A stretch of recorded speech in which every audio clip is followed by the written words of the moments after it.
Welcome to SP Sharma classes. Myself Vinita.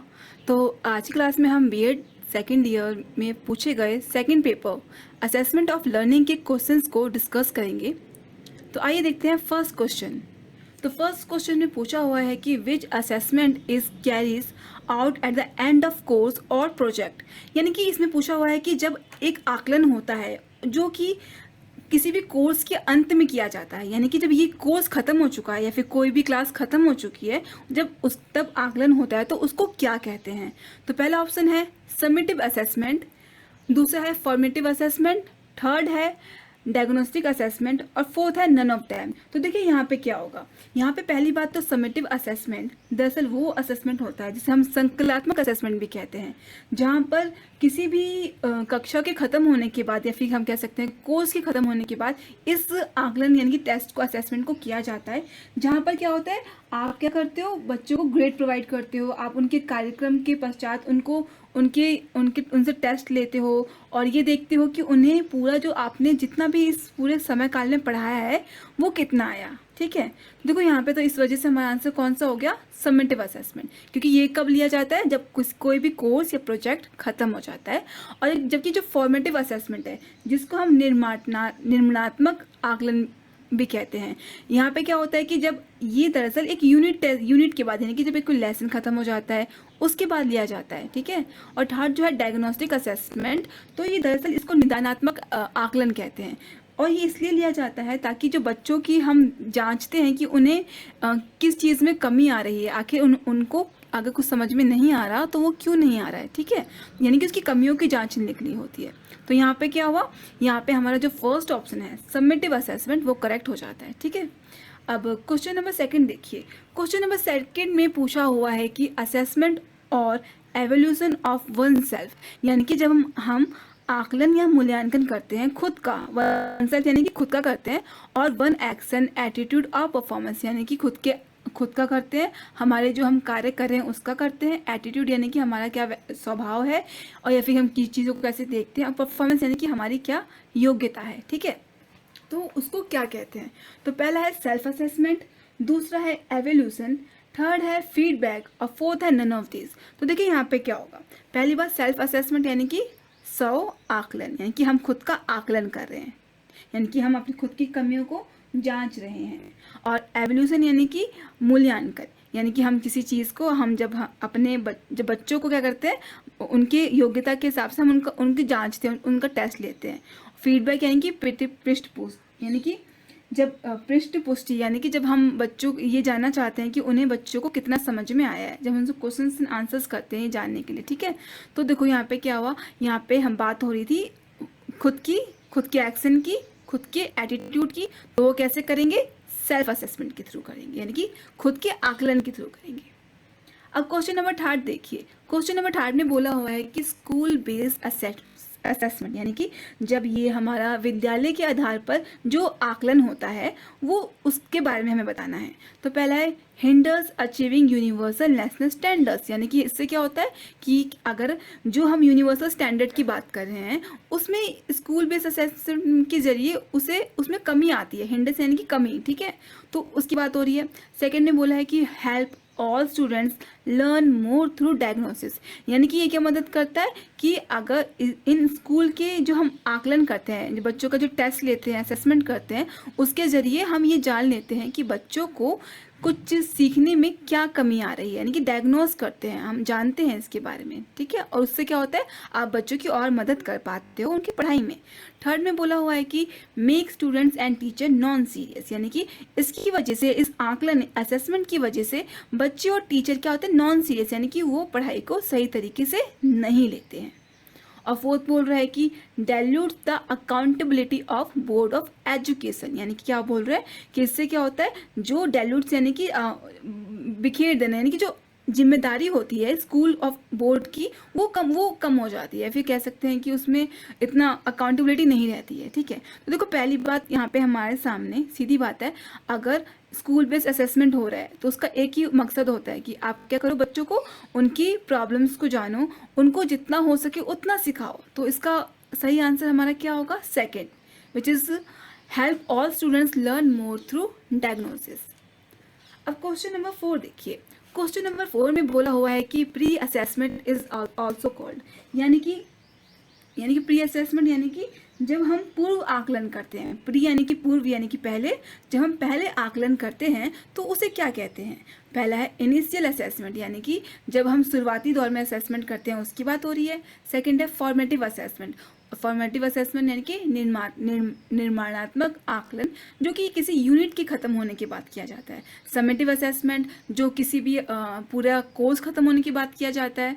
और diagnostic assessment, जब हम ये जानना चाहते हैं कि बच्चों को क्यों पढ़ने में कमी आ रही है। ठीक है, तो देखो किस चीज़ की बात पूछी हुई थी यहाँ पे, प्री असेसमेंट की, यानी कि पहले के आकलन की, यानी कि हम कह सकते हैं कि पूर्व आकलन की। तो यहाँ पे क्या होगा, यहाँ पे होगा इनिशियल असेसमेंट, क्योंकि जब हम शुरुआती दौर में किसी भी बच्चे का आकलन करते हैं कि उसे कितना आता है कितना नहीं आता है, तब प्री असेसमेंट होता है। यानी कि हम जानते हैं कि हम जानने की कोशिश करते हैं कि उस बच्चे को कितना आ रहा है और कितना नहीं आ रहा है।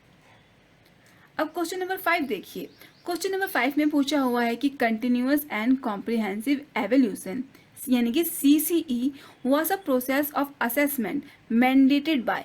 देखो यहाँ पे किस चीज़ की बात हो रही है, ये CCE की बात हो रही है, यानी कि जो जो ग्रेडिंग सिस्टम आया था उसकी बात हो रही है। तो ये जो चीज़ आई थी वो किसके ज़रिए आई थी और कब आई थी, बेसिकली इसमें ये है। ठीक है, किसके ज़रिए। पहला है right to education act of India in 2009, यानी कि जो राइट टू एजुकेशन एक्ट आया था 2009 में, उसके ज़रिए। सेकंड है national education act of India in 2009। Third है NPE 1986 और फोर्थ है नन ऑफ दिस।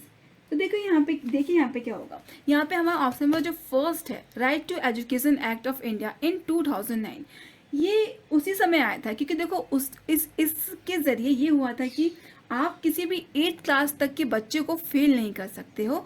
और इसमें क्या हुआ था कि 2009 में कि जो 9th स्टैंडर्ड से बच्चे होते हैं उनको आप क्या करो, उनकी पूरा एजुकेशन सिस्टम अलग किया गया था। और वहाँ पे बच्चों की परफॉर्मेंस अच्छी करने के लिए सिर्फ किताबी ज्ञान पे फोकस ना रहे, उसके लिए वहाँ पे हमारा CCE आया था, जिसके ज़रिए हम बच्चों को एक मार्क्स से कह सकते हैं कि मार्क्स से उन्हें हटाया गया था और ग्रेडिंग सिस्टम लेके आया गया था। और ये इसके थ्रू हुआ था right to education act of India in 2009 के ज़रिए। जबकि NPE या फिर NEA की बात करें तो ये अलग अलग चीज़ों के लिए होता है। और तो बेसिकली यहाँ पे जो हमारा फर्स्ट है right to education act 2009 of India 2009 के ज़रिए CCE का हमारे सामने मैंडेट किया गया था। ठीक, अब क्वेश्चन नंबर 6 देखिए। क्वेश्चन नंबर 6 में बोला हुआ है कि which type of test will be use for testing pronunciation speed and accuracy, यानी कि किस टाइप के टेस्ट के ज़रिए आप क्या करते हो, किसी बच्चे का प्रोनाउंसिएशन यानी कि उसके बोलने की या स्पीड यानी कि कितने स्तर पे बोल रहा है, कितना सही बोल रहा है, और एक्यूरेसी यानी कि कितना करेक्ट बोल रहा है। स्पीड यानी कि उसकी बोलने की तेजी, और एक्यूरेसी यानी कि कितना करेक्ट बोल रहा है। तो फर्स्ट ऑप्शन है रिटन टेस्ट, यानी कि जो हम लिखित परीक्षा देते हैं पेंसिल पेन वाले पेपर। सेकंड है ओरल टेस्ट, यानी कि जो हम क्या करते हैं बोल के टेस्ट लेते हैं बच्चों का। थर्ड है कॉम्प्रीहेंशन टेस्ट, जब हम ये जानना चाहते हैं कि बच्चों को कितना समझ आ रहा है। ठीक है, और सेकंड है नन ऑफ दिस। ठीक है, फोर्थ है नन ऑफ दिस। तो देखिए यहाँ पे किस चीज़ की बात हुई थी, प्रोनाउंसिएशन की और एक्यूरेसी की, स्पीड की और एक्यूरेसी की। तो वो किसके ज़रिए होगा, वो होगा हमारा ऑप्शन नंबर 2 ओरल टेस्ट। क्योंकि देखो अगर बच्चों को अगर हमें जानना है कि उन्हें कितना आया है, मतलब कितना उनकी जो हम रीडिंग की बात कर ले, वो कितना पढ़ पा रहे हैं, वो ओरल टेस्ट के ज़रिए हो सकता है। हम उनसे क्वेश्चन पूछ सकते हैं या तो हम उनसे रीडिंग करवा सकते हैं। तो इसके ज़रिए हमारा ऑप्शन नंबर 2 जो है वो करेक्ट हो जाता है। अब क्वेश्चन नंबर 7 देखिए। क्वेश्चन नंबर 7 में बोला हुआ है कि the word examination is drive from, यानी कि जो एग्जामिनेशन वर्ड है वो किसके ज़रिए लिया गया है। तो पहला है कि द लैटिन वर्ड एग्जामन, सेकंड है द ग्रीक वर्ड एग्जामन, थर्ड है द अमेरिकन वर्ड एग्जामन, और फोर्थ है नन ऑफ दिस। तो देखिए यहाँ पे क्या होगा, यहाँ पे हमारा ऑप्शन नंबर जो फर्स्ट है द लैटिन वर्ड एग्जामन ठीक हो जाता है। अब क्वेश्चन नंबर 8 देखिए। क्वेश्चन नंबर 8 में बोला हुआ है कि knowledge that is given by some authority, यानी कि जब कोई ज्ञान किसी अथॉरिटी के द्वारा दिया जाता है तो उसे क्या कहते हैं। तो पहला है ऑथोरेटिव नॉलेज, यानी कि ऐसी नॉलेज जो किसी बड़ी बड़े अथॉरिटी के द्वारा दिया जाता है। सेकंड है साइंटिफिक नॉलेज, यानी कि ऐसी नॉलेज जो किसी विज्ञान तथ्यों पे बेस्ड होती है। प्रैग्मेटिक नॉलेज, यानी कि वो ज्ञान जो व्यवहार की बात करता है, यानी कि जो क्या होता है, हम कह सकते हैं कि प्रैग्मेटिक, यानी कि जिसके ज़रिए जो चेंजेस में बिलीव करता है। और फोर्थ है इंट्यूटिव नॉलेज, यानी कि जो आपके सिक्स सेंस होती है, जो आपकी आंतरिक नॉलेज होती है, उसकी बात हो रही है। तो देखिए यहाँ पे हमारा ऑप्शन नंबर फर्स्ट है ऑथोरेटिव नॉलेज, वो करेक्ट हो जाता है। क्योंकि देखिए ये ऑथोरेटिव नॉलेज इस टाइप की नॉलेज होती है जो किसी बड़े के द्वारा दी जाती है, फिर कह सकते हैं किसी साइंटिफिक के द्वारा दी जा सकती है, जो प्रूवन हो चुकी है। तो यहाँ पे क्या हुआ, फर्स्ट ऑथोरेटिव नॉलेज। अब क्वेश्चन नंबर 9 देखिए। क्वेश्चन नंबर 9 में बोला हुआ है कि knowledge that is gain through observation and experimentation. तो देखिए यहाँ पे क्या हो रहा है, आप ऑब्जर्व कर रहे हो और क्या कर रहे हो, एक्सपेरिमेंट कर रहे हो। ठीक है, तो यहाँ पे हमारा ऑप्शन नंबर जो फर्स्ट है वो साइंटिफिक नॉलेज, वो करेक्ट हो जाता है। क्योंकि साइंटिफिक नॉलेज इस टाइप की नॉलेज होती है जहाँ पर आप ऑब्जर्व करते हो, एक्सपेरिमेंट करते हो। जबकि इंट्यूटिव में तो आपकी जो इंद्रियाँ आंतरिक इंद्रियाँ जो होती हैं उसके हिसाब से आप इंट्यूशन लगाते हो। ठीक है, जो सिक्स सेंस की बात होती है। प्रैग्मेटिक में भी यही होता है कि आप क्या करते हो कि आप जो चेंजेस हो रहे हैं अपने इन्वायरमेंट में उसके हिसाब से नॉलेज होती है आपकी। ऑथोरेटिव में जो वो नॉलेज होती है जो किसी भी बड़े द्वारा दी जाती है, जो एक ऑलरेडी प्रूवन है, ऑथोरिटी के द्वारा दी जा रही है, तो ये उसकी बात होती है। अब क्वेश्चन नंबर 10 देखिए। क्वेश्चन नंबर 10 में बोला हुआ है कि observation technique is use for, यानी कि जब हम अवलोकन तकनीक का उपयोग करते हैं मूल्यांकन में या फिर आकलन में, तो वो मूल्यांकन में हाँ, तो उसे हम क्या कहते हैं। पहला है कॉग्निटिव ऑब्जेक्टिव, यानी कि जो आप मानसिक रूप से जो बात होती है कॉग्निटिव उसकी है। फिर साइकोमोटर ऑब्जेक्टिव, थर्ड है अफेक्टिव ऑब्जेक्टिव, और फोर्थ है ऑल ऑफ द अबव। तो यहाँ पे हमारा ऑप्शन नंबर जो 4 है वो करेक्ट हो जाता है। अब क्वेश्चन नंबर 11 देखिए। क्वेश्चन नंबर 11 में बोला हुआ है कि which of the following is are type of interview, यानी कि इनमें से ये जो चीज़ें दे रखी हैं वो किस टाइप के इंटरव्यू है, यानी कि कौन कौन से इंटरव्यू है इनमें से। पहला है डायग्नोस्टिक इंटरव्यू, सेकंड है फॉर्मल इंटरव्यू, थर्ड है इनफॉर्मल इंटरव्यू, और फोर्थ है ऑल ऑफ द अबव। तो देखिए यहाँ पे क्या होगा, पहली बात जो पहले जो इंटरव्यू की बात कर रहे हैं डायग्नोस्टिक इंटरव्यू की, वो दरअसल वो हमारे जो समाज में चीज़ें हो रही हैं उस प्रॉब्लम को सॉल्व करने के लिए इंटरव्यू लिया जाता है। तो ये हो गया डायग्नोस्टिक। फॉर्मल इंटरव्यू हो गया जहाँ पर दो लोगों के बीच में क्या बोलते हैं, किसी भी चीज़ को लेके वार्तालाप होता है, यानी कि बात होती है और ये जानने की कोशिश की जाती है कि सामने वाला क्या सोच रहा है। और यहाँ पे ये होता है कि आप क्या करते हो, जो आपसे इंटरव्यू ले रहा है वो पहले से वो एक तरीके से स्ट्रक्चर बना होता है उसके पास क्वेश्चंस का। और इनफॉर्मल में ये होता है कि ये जो इनफॉर्मल इंटरव्यू होता है इसमें ये जो आप इंटरव्यू लेने वाला इंसान है, जो इंसान ले रहा है, उसके पास एक खुली छूट होती है कि वो जो भी सामने है उससे कोई भी चीज़ पूछ सकता है। तो फॉर्मल यानी कि जब एक स्ट्रक्चर वे में इंटरव्यू होता है, और इनफॉर्मल की जो वो चीज़ स्ट्रक्चर में नहीं होती है, यानी कि वर्णनात्मक इंटरव्यू, यानी कि आप अपने हिसाब से ले सकते हो, वो होता है इनफॉर्मल। तो देखो ये तीनों ही इंटरव्यू के पार्ट हैं, तो यहाँ पे हमारा ऑप्शन नंबर जो 4 है वो करेक्ट हो जाता है। अब क्वेश्चन नंबर 12 देखिए। क्वेश्चन नंबर 12 में बोला हुआ है कि NCIDE स्टैंड फॉर, यानी कि ये किस चीज़ के लिए, जो इसका फुल फॉर्म क्या है। पहली बात तो फर्स्ट है national centre for innovation in distance examination, यानी कि सेकंड है national centre of India in distance examination, third है national centre for international distance, और फोर्थ है नन ऑफ दिस। तो देखिए यहाँ पे हमारा ऑप्शन नंबर जो फर्स्ट है national centre for innovation in distance examination, ये वो करेक्ट हो जाता है। अब क्वेश्चन नंबर 13 देखिए। क्वेश्चन नंबर 13 में बोला हुआ है कि NIOS स्टैंड फॉर, यानी कि NIOS किसके लिए यूज होता है। पहला है national institute of open schooling, second है national Indian of open schooling, third है national institute of open studies, और फोर्थ है नन ऑफ दिस। तो यहाँ पे हमारा ऑप्शन नंबर जो फर्स्ट है national institute of open learning schooling correct हो जाता है। अब क्वेश्चन नंबर 14 देखिए। क्वेश्चन नंबर 14 में बोला हुआ है कि a dash is a plot that let's you discover and so, यानी कि इसने भी ये पूछा हुआ है कि आपको एक डायग्राम दिखाया, उसके बारे में पूछ रहा है कि ये किस चीज़ के लिए, मतलब कह सकते हैं कि जो ये दिखाता है हमको डिस्कवर करने पे करता है कि the underlining frequency distribution of set of continuous data. देखो यहाँ पे ये हो रहा है कि एक डाटा दिया हुआ है, जैसे कि ये ये दे रखा है, तो इसमें ये पूछा हुआ था कि ये डाटा दे रखा है और ये कंटिन्यूस है, यानी कि लगातार हो रहा है और ये एक फ्रीक्वेंसी में है, ठीक है। तो इसको किस टाइप की चीज़ हम कहेंगे, इस डाटा को, इस प्लॉट को हम क्या कहेंगे? तो पहला ऑप्शन था हमारा कम्युलेटिव फ्रीक्वेंसी ग्राफ, सेकंड था हिस्टोग्राम, थर्ड था पाई चार्ट और फोर्थ था लीनियर फ्रीक्वेंसी ग्राफ।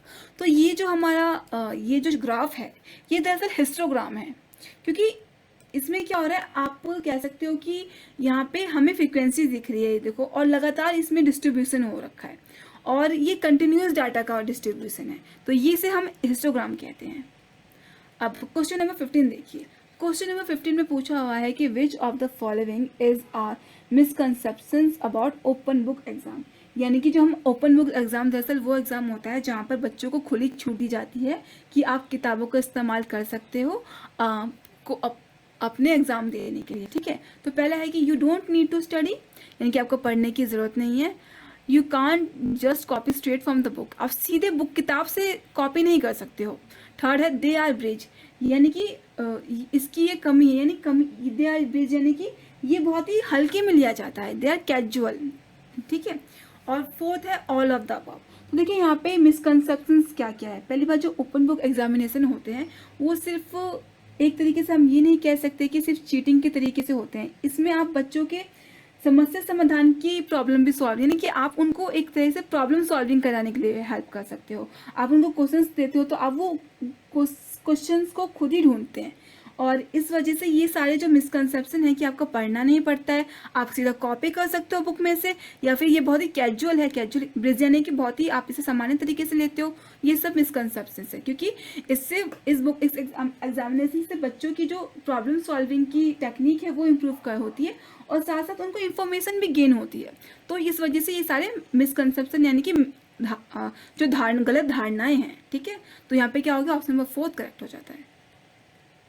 अब क्वेश्चन नंबर 16 देखिए। क्वेश्चन नंबर 16 में बोला हुआ है कि dash education is assigned to assist students in order to achieve expected competencies in core academic skills such as literacy and numeracy। यानी कि इसमें ये पूछा हुआ है कि इनमें से कौन सी ऐसी एजुकेशन होता है जिसके ज़रिए आप क्या कर सकते हो, बच्चों की मदद कर सकते हो क्या अचीव करने में, उनकी जो एकेडमिक स्किल की जो पढ़ाई शिक्षा की चीज़ है नंबर, उसमें मदद कर सकते हो। तो पहला है रेमेडियल, यानी कि हम रेमेडी यानी कि उपचारात्मक किसे कहते हैं, और सेकेंड है डायग्नोस्टिक, यानी कि जब आप बच्चों की कमियों को जानने की कोशिश करते हो। थर्ड है स्पेशल एजुकेशन, यानी कि आप जब किसी विशेष वर्ग के बच्चों को पढ़ाते हो, ठीक है। तो देखो यहाँ पे क्या होगा, यहाँ पे हमारा जो रेमेडियल एजुकेशन है वो हेल्प करता है, क्योंकि जब डायग्नोस्टिक में क्या होता है कि डायग्नोस्टिक में तो बस आप ये देखते हो कि बच्चे को क्या नहीं आ रहा है तो उसकी कमियों को जानते हो, पर रेमेडी में ये होता है कि उपचारात्मक में ये होता है कि आप क्या करते हो, ये देखने के बाद, ये आकलन करने के बाद कि कमियां क्या है, आप उस कमी को सुधारने के लिए उसे क्या कह सकते हैं कि उसकी बच्चों के कमियों को दूर करना चाहते हो, यानी कि उसकी चीज़ों को कमियों को सुधारना चाहते हो, जिसके ज़रिए क्या होगा, आप बच्चों की जो एकेडमिक स्किल्स हैं उसमें आप उनकी मदद कर सकते हो। स्पेशल एजुकेशन नहीं होता, क्योंकि वो तो आप विशेष वर्ग के, यानी कि जो बच्चे सामान्य नहीं हैं उनके, मतलब जो स्पेशल हैं उनकी आप मदद करते हो। तो यहाँ पे क्या हो गया, रेमेडी, यहाँ पे क्या कर रहे हो, बच्चों को रेमेडी दे रहे हो, यानी कि, ठीक है। अब क्वेश्चन नंबर 17 देखिए। क्वेश्चन नंबर 17 में बोला हुआ है कि a dash is a circular statistical graphic which is divided into slides to illustrate numerical proportion। यानी कि देखो यहाँ पे किस चीज़ की बात हो रही है, यहाँ पे एक सर्कुलर ग्राफ की बात हो रही है, और साथ में ये बोल रहा है कि उसमें क्या होता है कि आप एक जो डाटा है, जो स्टैटिस्टिक्स है, जो मैथ के डाटाज होते हैं, आप उसको फीड कर रहे हो, यानी कि उसमें आप और उसको स्लाइड्स की तरह दिखा रहे हो। तो वो क्या है, पहला है पाई चार्ट, सेकेंड है कम्युलेटिव फ्रीक्वेंसी ग्राफ, और थर्ड है पॉलीगन, और फोर्थ है इंक्लूसिव डिस्ट्रीब्यूशन। तो यहाँ पे हमारा ऑप्शन नंबर जो फर्स्ट है पाई चार्ट वो करेक्ट होता है, क्योंकि देखिए पाई चार्ट इस तरह से होता है, और यहाँ पे आप क्या हो रहा है, यहाँ पे ये एक सर्कल है, सर्कुलर फॉर्म है, और इसको हम स्लाइस, जैसे कि एक टुकड़ा होता है, हम उसकी तरह इसे काट रखे हैं, मतलब ये डिवाइड होता है। तो यहाँ पे हमारा जो सर्कुलर स्टैटिस्टिक्स की बात हो रही थी, और साथ में किसकी बात हो रही थी, प्रपोजन यानी कि आप उससे बांट रहे हो, वो किस में आ गया, पाई चार्ट में। अब क्वेश्चन नंबर 18 देखिए। क्वेश्चन नंबर 18 में बोला हुआ है कि a graph constructed by using lines to join the mid points of each interval or bin, यानी कि एक ऐसा ग्राफ जहाँ पे आप क्या कर रहे हो, मिड पॉइंट्स को जोड़ रहे हो, यानी कि जो बिंदु हैं बीच बीच में उस ग्राफ के, उनको जोड़ने के बाद आप क्या करते हो, the height of the points represent the frequency. अब यहाँ पे जो हाइट है वो फ्रीक्वेंसी को रिप्रेजेंट करिए, तो वो क्या है, तो पहला है पॉलीगन, सेकंड है फ्रीक्वेंसी पॉलीगन, थर्ड है हिस्टोग्राम और फोर्थ है पाई चार्ट। देखो पाई चार्ट का मैंने आपको अभी दिखाया था, हिस्टोग्राम भी आपको मैं दिखा चुकी हूँ, और देखो और यहाँ पे हमारा ऑप्शन फ्रीक्वेंसी पॉलीगन होता है।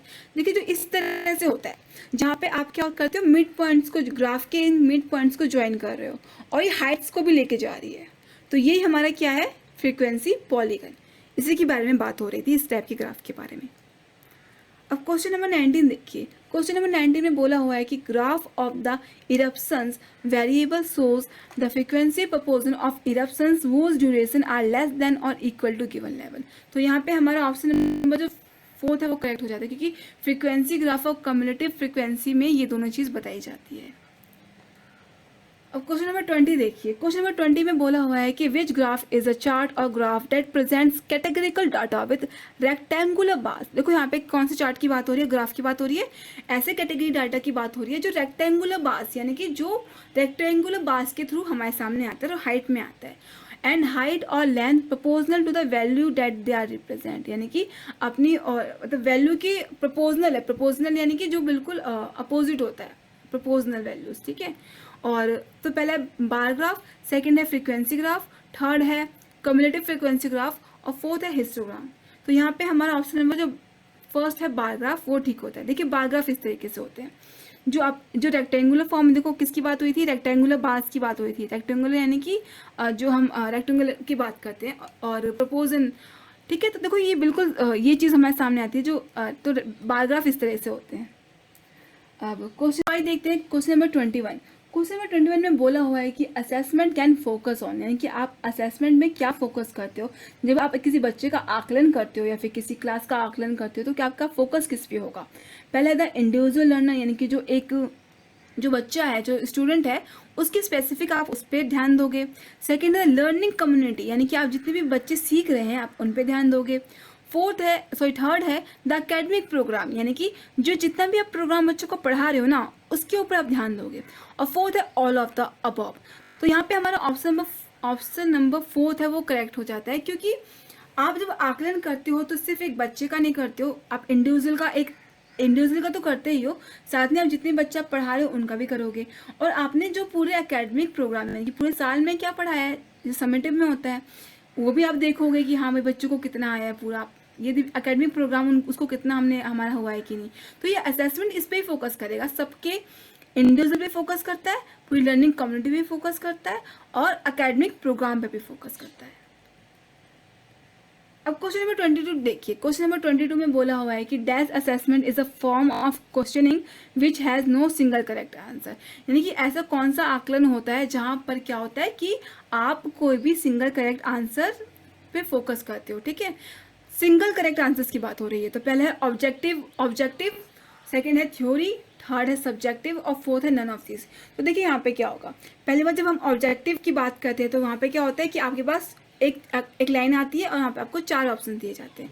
जो मैं आपको क्वेश्चन अभी पूछ रही हूँ वो भी एक ऑब्जेक्टिव टाइप की क्वेश्चन हैं। यहाँ पे आपको 4 ऑप्शन दे रखे हैं, आपको क्या करना है, सिंगल फॉर्म करेक्ट आंसर्स को पूछना है, तो वो क्या हो गए, ऑब्जेक्टिव हो गया। थ्योरी हो जाती है कि जब आप बच्चों को क्या करते हो, पूरी जो आपने चैप्टर्स पढ़ाया है उसके हिसाब से आप उस सिद्धांतों के हिसाब से वो क्वेश्चंस करते हो। सब्जेक्टिव हो जाएगा जब आपको पूरा किताब जो है आपके पास, जो सब्जेक्ट है उसके हिसाब से आपको टेस्ट लेना है, तो ये सिंगल वर्ड में नहीं हो सकता है ना, थ्योरी भी सिंगल वर्ड में नहीं हो सकती है। तो ये तो हमारा कह सकते हैं कि कॉम्प्रीहेंशन में जाएगा, फिर हम कह सकते हैं ज़्यादा लाइनों में जाता है आंसर्स, ठीक है। तो सिंगल फॉर्म में खाली ऑब्जेक्टिव होता है, जो हमें टू द पॉइंट बताना होता है, तो वो क्या हो गया, ऑब्जेक्टिव। अब क्वेश्चन नंबर 24 देखिए। क्वेश्चन नंबर 24 में बोला हुआ है कि the number you get when you add 2 or more figures together and then divide the total by the number of figure you added, यानी क्या बोल रहा है, जो आपने नंबर ऐड किया है और फिर आपने सारे ऐड उसको सबको ऐड कर दिया है, ठीक है, और आपने जो टोटल नंबर ऑफ दिए हुए हैं नंबर उससे डिवाइड कर दिया है। तो ये क्या हो गया, तो पहले एवरेज, सेकंड है मीडियन, थर्ड है फ्रीक्वेंसी और फोर्थ है इंटरवल। तो यहाँ पे हमारा एवरेज सही हो जाता है, क्योंकि देखो यहाँ पे क्या पूछा हुआ था कि आपने सब नंबर को टोटल कर दिया, उसके बाद आपने जो टोटल नंबर जो आपके पास डाटा दिया है उसको सबको ऐड किया, उसके बाद जो जितने जितने नंबर्स हैं ए मान लीजिए 10 नंबर्स हैं और उससे आपने डिवाइड कर दिया, तो वो जब हम करते हैं तो उसको एवरेज कहते हैं। जब आप पूरे जो आपके पास डाटा दिया हुआ है, ये एक मैथमेटिकल चीज़ है जो हम यूज़ करते हैं हमारे जो एवोल्यूशन होता है उसमें। तो ये होता है एवरेज। मान लीजिए आपको पूरे क्लास में सारे बच्चे हैं, तो आपको निकालना है कि कितने एवरेज बच्चे पास हुए हैं। तो इस तरीके से आप सब बच्चों को ऐड कर सके आप निकाल सकते हो। अब क्वेश्चन नंबर 25 देखिए। क्वेश्चन नंबर 25 में बोला हुआ है कि add all the numbers then divided by how many numbers there are, in other words it is the sum divided by the count. वही चीज़ है कि आपने सब सारे जितने भी नंबर्स है उसको ऐड करा, उसके बाद जितने जितने नंबर आपके पास हैं उसको आपने उसको से डिवाइड कर दिया, तो वो हमारा एवरेज हो जाता है। और यही हमसे पूछा हुआ था, तो यहाँ पे ऑप्शन नंबर फर्स्ट जो है वो करेक्ट हो जाता है। अब क्वेश्चन नंबर 26 देखिए। क्वेश्चन नंबर 26 में बोला हुआ है कि n+1 divided by 2 value where n is the number of values in a set of data, it is the formula of calculating। यानी कि ये फॉर्मूला हमें पूछ रहे हैं कि ये किस चीज़ का फॉर्मूला है। तो जब ये हमें मैथ्स में यूज़ होता है और जब हम n+1 और उसे डिवाइड करेंगे 2 से, तो यहाँ पे हमारा क्या होगा, यहाँ पे हमारा क्या कहते हैं कि हम यहाँ पे दरअसल ये निकालने की कोशिश कर रहे हैं, मध्यांक यानी कि मीडियन की निकालने की कोशिश कर रहे हैं। क्योंकि वो क्या होता है कि आपके पास जो भी डाटा दिया हुआ है, मान लीजिए 10 बच्चों का डाटा दिया हुआ है और आप जब इस तरह से डिवाइड करते हो, फिर 11 बच्चों का डाटा दिया हुआ है, ठीक है, तो आप ये फॉर्मूला जब लगाओगे और उसे 2 से डिवाइड करोगे तो आपको सेंटर के जो नंबर है उसका पता चल जाएगा, मीडियन का पता चल जाएगा। तो ये हमारा मीडियन का फॉर्मूला होता है।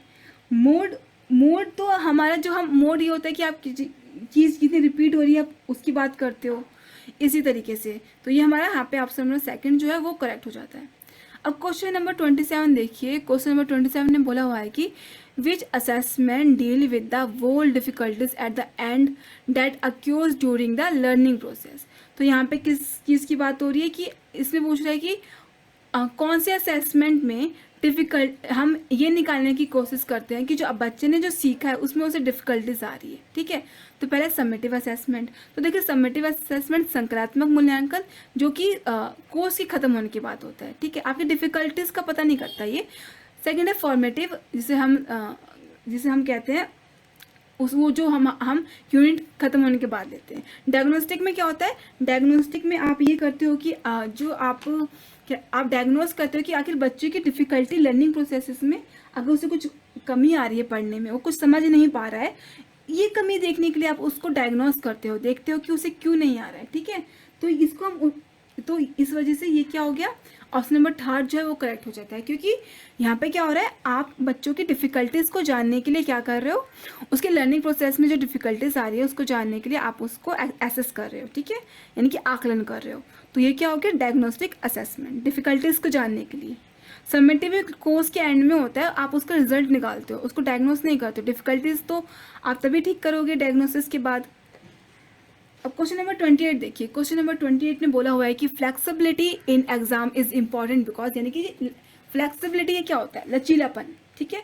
अब ये बोल रहा है कि जब हम बच्चों का एग्ज़ाम लेते हैं, फिर कोई भी पेपर लेते हैं, तो वहाँ पे लचीलापन या फिर फ्लेक्सिबिलिटी क्यों ज़रूरी है। तो पहला है अलाउज फॉर बेटर परफॉर्मेंस, यानी कि अगर हम ऐसा करते हैं तो बच्चे क्या होंगे, अपने खुद को और अच्छे से परफॉर्म कर पाएंगे। सेकेंड है help in getting good marks, यानी कि अब इससे बच्चे अच्छे नंबर लेके आएंगे।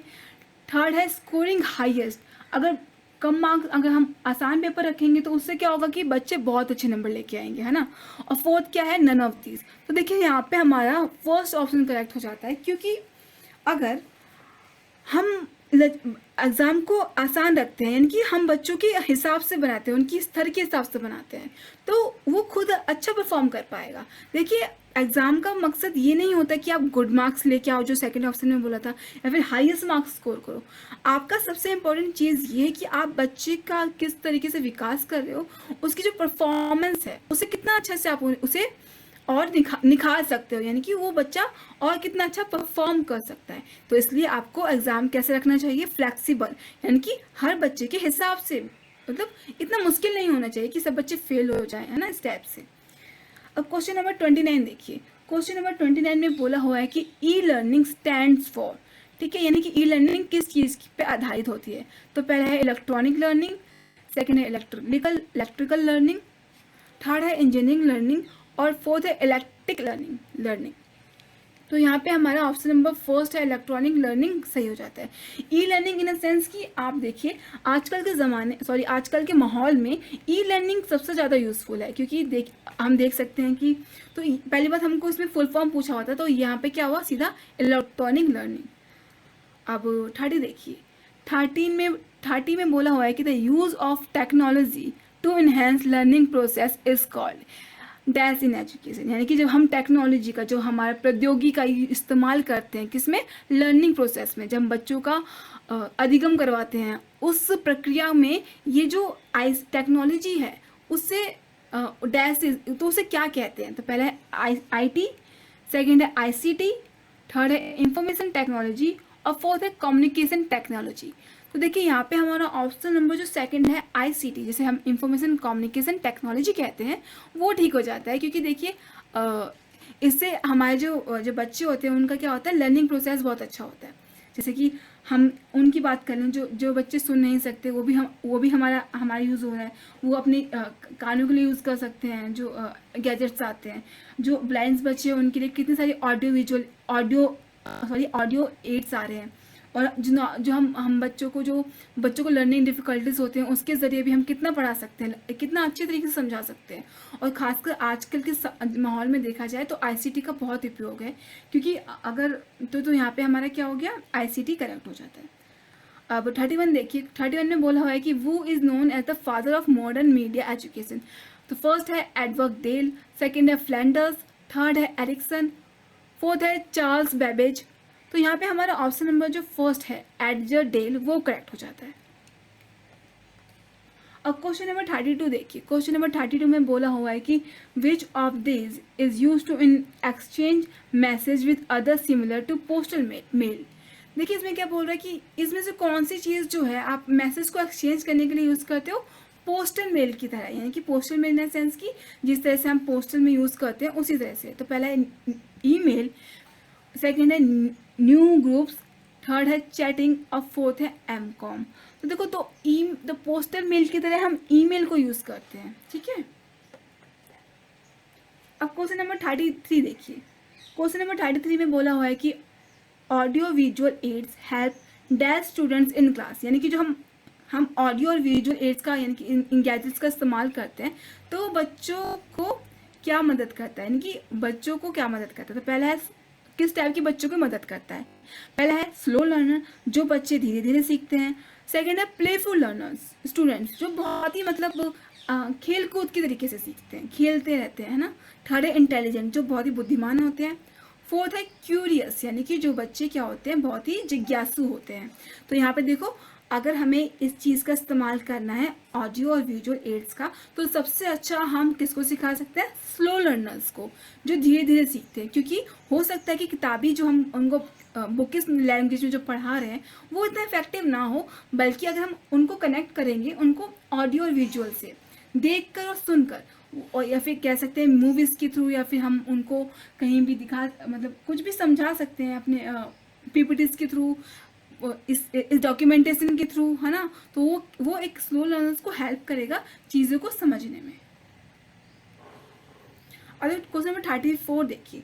क्वेश्चन नंबर 34 में बोला हुआ है कि primary objective of assessment should be, यानी कि जो प्राथमिक उद्देश्य जो होता है आकलन का, वो क्या होता है। तो पहला है labelling student as per their score, यानी कि आप क्या करो, बच्चों को उनकी जो उनको स्कोर मिल रहा है उसके हिसाब से उन्हें लेबल कर दो कि फर्स्ट, सेकंड, थर्ड या फिर फेल। सेकंड है मेकिंग पास और fail in the report card. आप क्या करो कि असेसमेंट का पहला उद्देश्य ये होगा कि आप क्या करो, फेल, पास या फेल अंकित कर दो किसी रिपोर्ट कार्ड में। थर्ड है असाइनिंग रैंक टू स्टूडेंट्स, यानी कि आप बच्चों को रैंक दो, वही जो फर्स्ट सेकंड की बात होती है। फोर्थ है understanding children's clarity and confusion about related concepts, doubts, यानी कि जो उनको बच्चों को जो क्लैरिटी नहीं हो रही, जो कन्फ्यूज़न है उनको, उनके अगर हम आकलन करते हैं तो पहला तो यही रोल होगा ना कि आप ये देखना चाहोगे कि बच्चों को अगर कोई चीज़ समझ नहीं आ रही है तो क्यों नहीं आ रही है, तो आप क्या करोगे, बच्चे की आपके उसके बच्चों के कन्फ्यूज़न के बारे में जान लोगे और ये भी समझ लोगे कि उसको क्लैरिटी क्यों नहीं हो रही है। तो यही हमारा बेसिक ऑब्जेक्टिव है असेसमेंट का, कि हम ये देखते हैं कि हमने जो उन्हें समझाया है, उन्हें पढ़ाया है, उन्हें कितना समझ में आया है। ठीक है, तो ये क्या हो गया, 4th। अब क्वेश्चन नंबर 35 देखिए। क्वेश्चन नंबर 35 में बोला हुआ है कि in education dash is use to make inference about the learning and development of students, यानी क्या बोल रहे हैं, इसमें से कौन सी ऐसी चीज़ है जो बच्चों के क्या कह सकते हैं कि लर्निंग और डेवलपमेंट में मदद करती है। तो पहला है असेसमेंट, सेकेंड है टेस्ट, थर्ड है मेजरमेंट और फोर्थ है डायग्नोस्टिक। तो यहाँ पे हमारा ऑप्शन नंबर फर्स्ट जो असेसमेंट है वो सही हो जाता है, क्योंकि इसके ज़रिए आप क्या करते हो, ये देखते हो कि बच्चों ने कितना सीखा है, कितना नहीं सीखा है, उनकी लर्निंग कितनी अच्छे से हुई है आकलन के ज़रिए। टेस्ट तो देखिए, टेस्ट तो ऐसा हो जाता है कि हम कभी भी टेस्ट ले सकते हैं। मेजरमेंट जो मापन की बात होती है, तो उससे हम सिर्फ एक क्वांटिटी यानी कि एक मात्रा की बात कर सकते हैं। डायग्नोस्टिक्स में हम ये जानते हैं कि उन्हें कितना आया, कितना नहीं आया, है ना, जांचते हैं। पर अगर हमें पूरा डेवलपमेंट के बारे में जानना है, यानी क्योंकि उस डेवलपमेंट के अंदर बहुत सारी चीज़ें आ जाती हैं, सिर्फ किताबी नॉलेज नहीं होती है, और भी बहुत सारी चीज़ें होती हैं, तो वो असेसमेंट के जरिए ही हो सकता है। अब क्वेश्चन नंबर 36 देखिए।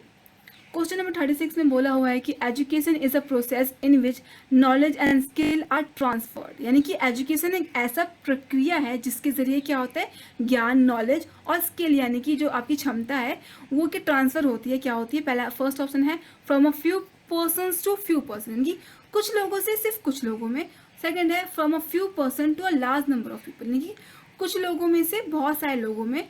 थर्ड है from a few person to the next generation, यानी कि कुछ लोगों में से अगले जनरेशन तक। और फोर्थ है from a generation to next generation.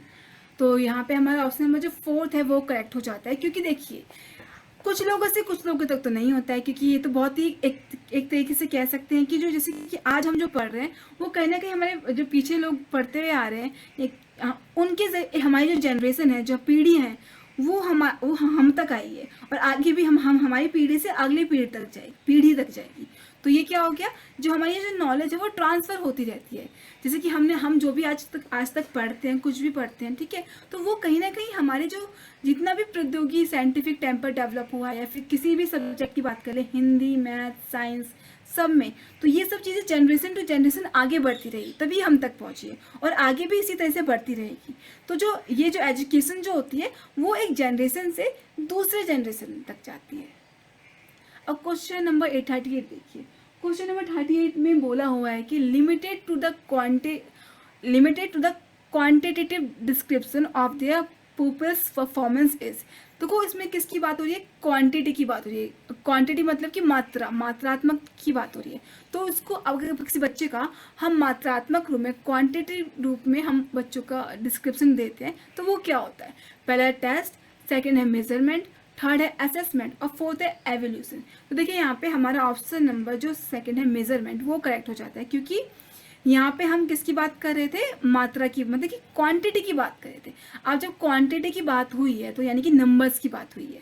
अगर यहाँ पे क्वांटिटी और क्वालिटेटिव दोनों होता तो वो एवोल्यूशन होता, बट यहाँ पे डायरेक्ट हमसे क्वांटिटी की बात करें, और जब क्वांटिटी की बात होती है तो वो मेजरमेंट होता है, यानी कि मापन होता है। टेस्ट से आपको मार्क्स मिलते हैं, पर आपको मापन की बात हो रही है। आकलन में हम करते हैं, एवोल्यूशन में भी करते हैं, पर एवोल्यूशन और आकलन में हम क्वांटिटेटिव और क्वालिटेटिव की भी बात करते हैं। क्वालिटेटिव यानी कि गुणात्मक, जब आप बच्चों के सिर्फ नंबर्स पे ध्यान नहीं दे रहे हो, आप उसकी उसकी जो पूरी डेवलपमेंट हुई है उस पर भी आपका ध्यान है, तो वो क्वांटिटिव प्लस क्वालिटेटिव हो जाता है। बट यहाँ पे सिर्फ हमसे पूछा था क्वांटिटी की, ठीक है, क्वांटिटेटिव डिस्क्रिप्शन की बात हुई थी, तो ये मेजरमेंट के अंतर्गत आता है। अब क्वेश्चन नंबर 39 देखिए। क्वेश्चन नंबर 39 में बोला हुआ है कि evolution that monitors learning process is, यानी कि वो कौन सा आकलन होता है जहाँ पे हम क्या करते हैं किसी स्टूडेंट के लर्निंग प्रोसेस यानी कि अधिगम के प्रोग्रेस को जानते हैं। तो पहला है प्लेसमेंट एवोल्यूशन, सेकेंड है फॉर्मेटिव एवोल्यूशन, थर्ड है डायग्नोस्टिक एवोल्यूशन और फोर्थ है समेटिव एवोल्यूशन। तो यहाँ पे हमारा ऑप्शन नंबर जो सेकंड है वो करेक्ट हो जाता है, क्योंकि आप मॉनिटर कर रहे हो, यानी कि आप देख रहे हो। अगर वो सबमिटिव होता तो वो कोर्स के एंड में होता है, अब बस वो रिजल्ट आपको पता चल जाता है, हाथ में आ जाता है कि हाँ इस बच्चे ने इतना सीखा है। पर अभी लर्निंग प्रोसेस जारी है, तो ये जो फॉर्मेटिव असेसमेंट है वो लगातार लगातार होता है, कह सकते हैं कि मंथ के बाद होता है, फिर यूनिट खत्म होने के बाद होता है। तो ये क्या हो गया, आप देखते हो कि उस बच्चे को कितना समझ में आया। जबकि प्लेसमेंट में तो आप एवोल्यूशन में आप इनिशियल असेसमेंट करते हो कि आप बच्चे ने कितना आता है, क्या नहीं आता। डायग्नोस्टिक में आप ये जानते हो कि उसे कितना समझ में, मतलब उसे किस चीज़ में कमी है ना। फॉर्मेटिव में आप ये देखते हो कि लर्निंग प्रोसेस कितना आप मॉनिटर करते रहते हो उसका। तो ये क्या हो गया, सेकंड हो गया। अब क्वेश्चन नंबर 40 देखिए। क्वेश्चन नंबर 40 में बोला हुआ है कि dash is a systematic process of documenting and using empirical data on the knowledge skills attitude and belief to refine programmes and improve students learning. यानी कि इसके जरिए क्या होता है, सिस्टमैटिक प्रोसेस होता है और डॉक्यूमेंटेशन होती है डाटा की, स्किल की, इन सब की, ठीक है। तो ये पूछा है, और जिससे क्या होती है, बच्चों का जो लर्निंग अधिगम की बात होती है वो क्या होता है, इम्प्रूव होता है। तो पहला है एजुकेशनल असेसमेंट और एजुकेशनल एवोल्यूशन, यानी कि आप जो बच्चों को शिक्षित कर रहे हो उसका आप आकलन करते हो और क्या करते हो, आकलन और मूल्यांकन दोनों करते हो। सेकंड है मेजरमेंट, थर्ड है एग्जामिनेशन और फोर्थ है नन ऑफ दिस। तो यहाँ पे हमारा ऑप्शन नंबर फर्स्ट है वो करेक्ट हो जाता है, क्योंकि देखो एजुकेशनल असेसमेंट और एजुकेशनल इवोल्यूशन यानी कि आकलन और मूल्यांकन। आकलन जब आप आपके गुणों को देखते हो, उनकी एबिलिटीज को देखते हो, उनकी स्किल्स को देखते हो, नॉलेज को देखते हो, उसकी बिलीफ को देखते हो, और फिर एवोल्यूशन यानी कि जो आप उसे डॉक्यूमेंट में आप डाल रहे हो, ठीक है, एक एवोल्यूट कर रहे हो, आप मूल्यांकन कर रहे हो उसका। तो ये क्या हो गया, एजुकेशन असेसमेंट और एजुकेशन एवोल्यूशन। बाकी ऑप्शंस मेजरमेंट तो आप मार्क्स देखते हो, एग्जामिनेशन आप बस एग्जाम ले रहे हो, ठीक है। तो यहाँ पे क्या हो गया, ऑप्शन नंबर फर्स्ट हमारा करेक्ट हो जाता है। तो ये थे हमारे basically first 40 questions. Next class में हम और क्वेश्चंस को करने की कोशिश करेंगे जो इसी से रिलेटेड होगा।